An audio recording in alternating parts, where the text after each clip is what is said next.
अस्सलाम वालेकुम दोस्तों, आज की इस वीडियो में हम जानने वाले हैं कि सैलरी से बचत किस तरह बनाई जाए।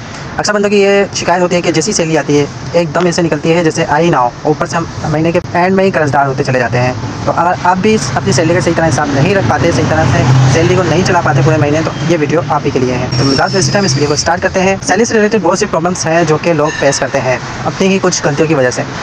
आज की इस वीडियो में तमाम ऐसी गलतियाँ बताने वाला हूँ जो कि शायद आप भी करते होंगे। अगर आप उन गलतियों को अवॉइड कर दे तो आप भी अपनी सैलरी में से बचत भी कर सकते हैं और अपनी सैलरी को महीने तक चला भी सकते हैं, नई सैलरी आने से पहले तक चला भी सकते हैं। तो ये वीडियो आज मैं बाहर बना रहा हूँ क्योंकि बाहर आया हूँ, तो इस वजह से आज ये वीडियो बाहर बन रही है। अगर पीछे से कोई बैकग्राउंड म्यूजिक साउंड वगैरह आता है, शोर शराबा आता है बाइकों का या उसका तो वहाँ जितना कवर हो सकता है तो मैंने कवर किया, बकाया जो आ रहा है वो तो आप झेल लेना। लेकिन बढ़ते हैं टॉपिक की तरफ। तो चंद ऐसे में आपको गलतियाँ बताने वाला जो कि हर बंदा सैलरी के टाइम करता है। तो जब भी आपकी शुरुआत से शुरू करते हैं, तो जब भी आपकी सैलरी आए, आपने सबसे पहले सैलरी में से 10 या 20% एक साइड कर लेना है बचत के लिए।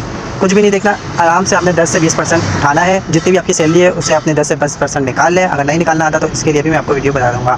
10 से 20% निकाल लें। निकालने के बाद जो सैलरी बचे उसमें इंपॉर्टेंट खर्चे पहले अपने नोट कर लें, जैसे किराया बिल, खाने पीने का मतलब गैस किराया बिल, गैस वगैरह, इन सब की तमाम बिल वगैरह ये सब क्लियर करें, क्योंकि अक्सर हमारा ज़्यादा से ज़्यादा हमारी आधी सैलरी तो इन बिलों के चक्करों में निकल जाती है। तो इसके अलावा पहला पॉइंट तो ये हो गया, आपने 10 से 20% एक साइड कर देना है बचत के लिए, जिससे दोबारा छोड़ना नहीं है। बस एक साल के लिए जितने साल का आपका माइंड सुबह उतने साल तक इसको जमा करें, इससे इसको और डबल करने की कोशिश करें लीगली तरीके से, अनलीगल तरीके से नहीं कि कुछ उल्टा सीधा इलीगल तरीके से मत करना। पैसे आपके जाने का कोई खतरा ना हो, आने का आपके चांसेस ज़्यादा हो। जैसे कि आप प्राइस बॉन्ड लेके रख रहे हैं या कोई चीज़ ऐसी लेके रख ले जो इसकी वैल्यू आगे चल के बढ़े, ठीक है। उल्टे सीधे कामों में अपने पैसे खर्च मत करना। इसके अलावा दूसरा पॉइंट हमारा ये आता है कि अपने गैस के और बिजली के बिलों में एहतियात करें, ताकि क्योंकि हमारी आधी से ज़्यादा सैलरी तो इसमें चली जाती है। अगर आप अपने गैस की और बिजली के बिल में एहतियात करेंगे, जैसे कि अगर फालतू चीज़ें लाइटें वगैरह चल रही है, ये ना सोचें कि ये तो 12 वोल्ट की है जलने दो, या इससे क्या यूनिट बढ़ेंगे, इस लाइट से क्या यूनिट बढ़ेंगे, ये क्या बिजली खर्च करेगी। नहीं, जो चीज़ फालतू है उसे बंद कर दो। शायद 1 घंटे 2 घंटे अच्छा पूरे दिन में तो कम से कम 1 यूनिट गिराएगी ना, तो आपने क्या करना है उसे पहले ही बंद कर देना है। जो फजूल चीज़ें उसे बंद कर दे। और अगर आपके घर पे कोई ऐसी इलेक्ट्रिक चीज़ें लगी है जो कि ज़्यादा बिजली लेती है, उसे भी आपने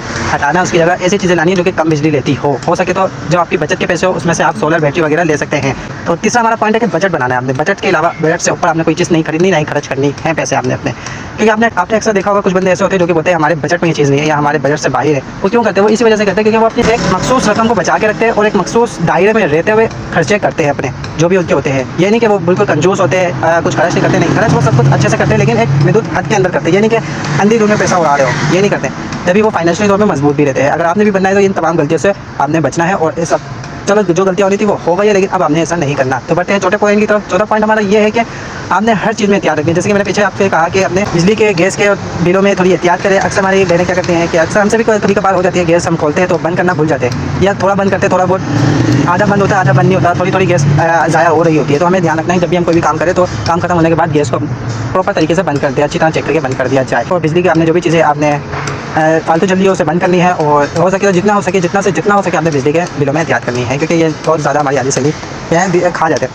तो इसमें आपने अवॉइड करनी है। जो आप पैसे बचाएंगे उसमें से आपने सोलर और बैटरी ले लेनी है। इसके अलावा आपने अभी जो मैं ये पॉइंट बता रहा हूँ ये बहुत ही लाजमी है, इस पर आपने लाजमी गौर करना है। ये तमाम लोगों के लिए, इसके अलावा ये उन लोगों के लिए जो कि खुद खर्चे करते हैं या फैमिली में कोई एक मेंबर खर्चा करता है, इन सब के लिए XYZ कोई भी मेंबर हो, जब भी जो भी डेली खर्चे हो उससे आपने एक नोटबुक ले लेनी और एक पेन ले लेना। उसमें आपने तमाम खर्चे लिखने हैं, छोटे बड़े A से लेकर Z तक के जितने भी आपके खर्चे हैं वो आपने लिखने हैं, चाहे इंपॉर्टेंट हो या गैर ज़रूरी हो, जो भी हो वो आपने उसमें लिखना है, मेंशन करना है, ठीक है। अब उसमें जब आप लिख लेंगे तो उसमें आपने दिन के जो भी खर्चे वो लिखने हैं और रात में आपने वो नोटबुक लेके बैठनी है और उसमें से देखना है कि कौन से खर्चे करना सही है और कौन से गलत है और किन खर्चों पर मैं कंट्रोल कर सकता हूँ। तो इससे आप बहुत, मैं कह रहा हूँ बहुत ज़्यादा आप अपनी बचत कर सकते हैं। आपको ये अंदाज़ा हो जाएगा और आपको खुद से भी अंदर से एक आवाज़ आएगी कि मैं इन खर्चों पर तो कंट्रोल कर सकता हूँ, ये तो गैर ज़रूरी पैसे जा रहे हैं, बिला वजह पैसे बाहर जा रहे हैं, तो इसको मैं कंट्रोल कर सकता हूँ और इसको एक अच्छी जगह इन्वेस्ट भी कर सकता हूँ। यानी एक चीज़ थोड़े बहुत पैसे वैसे जमा करके कुछ चीज़ वगैरह ले सकता हूँ जो इसकी बाद में वैल्यू बढ़े, पैसे भी जमा कर सकेंगे और फाइनेंशियल तौर पर मजबूत भी हो सकेंगे। ये तो ऐसी बातें थी मेन और इम्पोर्टेंट जो कि हर इंसान को पता होनी चाहिए। वैसे तो बहुत सी है लेकिन ये मेन है। अगर आप इन मेन पे गौर कर लेते हैं तो बकाया जो है वो तो आपको ऑटोमेटिक समझ में आ जाएंगी और उस पर आप खर्चे अपने कंट्रोल करने लग जाएंगे।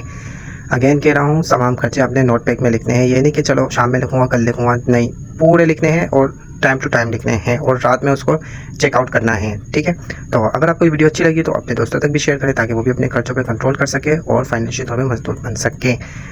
मिलते हैं नेक्स्ट वीडियो में, और अभी तक आपने हमें फॉलो नहीं किया तो फॉलो करें ताकि हमारी ऐसी लेटेस्ट वीडियो की नोटिफिकेशन जल्दी आपको मिलती रहे, मालूमात से भरपूर। शुक्रिया।